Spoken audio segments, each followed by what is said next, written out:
Oh iya siap Mas, baik Mas. Berarti ya udah jelas ya itu adalah dosa besar dan kita ya jangan dekat-dekat lah ya, kalau bisa ya hindari ya tadi yang seperti Mas Ustadz jelaskan.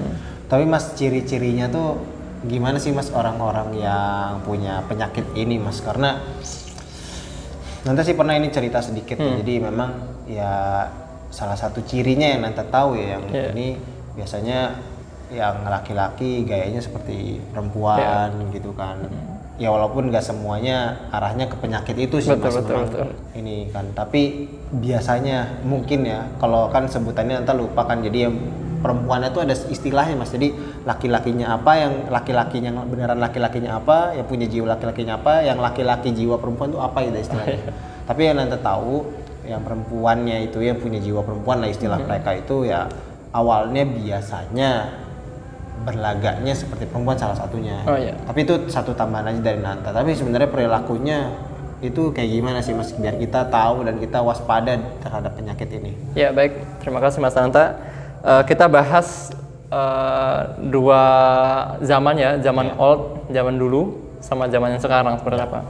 Di zaman dulu ketika di zaman Nabi Lut, orang-orang penyuka sesama jenis, ya, laki-laki dengan laki-laki, ya, kaum Sodom, itu punya ciri khas. Yang pertama, dia laki-laki di zaman tersebut ya, sering menggunakan retorikanya orang kaum Hawa, kaum perempuan. Kalimat-kalimatnya yang tadi yang Mas Nanta sebutkan persis seperti itu.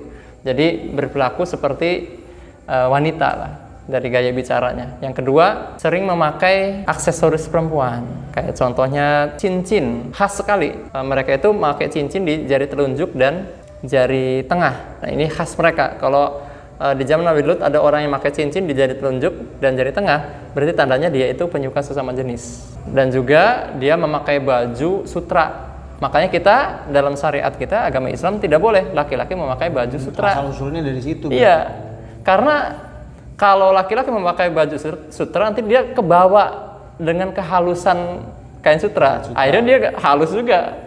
Oh gitu. Jadi kemenyak nantinya enggak gagah gitu tuh. Pakai emas juga kan nggak boleh. Asal usulnya itu dari dari situ. Baru tahu sih. Karena berpengaruh. Laki-laki yang pakai emas dengan laki-laki yang tidak pakai emas itu akan berbeda. Jadi emas sutra itu kain khasnya perempuan. Kalau dipakai sama laki-laki, jadi nanti yang ada laki-laki yang feminim akhirnya. Gitu ya. Jadi itu ciri-ciri kaum gay atau kaum penyuka sesama jenis di zaman Nabi Lut. Kalau zaman now sekarang ya di Amerika, di sana kan juga termasuk tinggi ya. Dia sudah terang-terangan punya ciri khas. Kaum gay di sana itu biasanya pakai anting. Ya. Pakai anting. Kalau pakai anting-antingnya di sebelah kanan, berarti dia itu adalah orang yang menyodomi, orang yang menghomoi. Kalau antingnya di sebelah kiri, berarti dia itu orang yang dihomoi. Ini di Amerika ya, kita tidak bicara di Indonesia nih. Kalau misalkan dua-duanya, antingnya ada dua, berarti dia juga menghomoi dan dia juga siap untuk dihomoi. Nah makanya ini juga mungkin jadi info yang penting juga untuk masyarakat Indonesia, jangan mudah niru budaya dari luar dengan tanpa disaring dulu ya.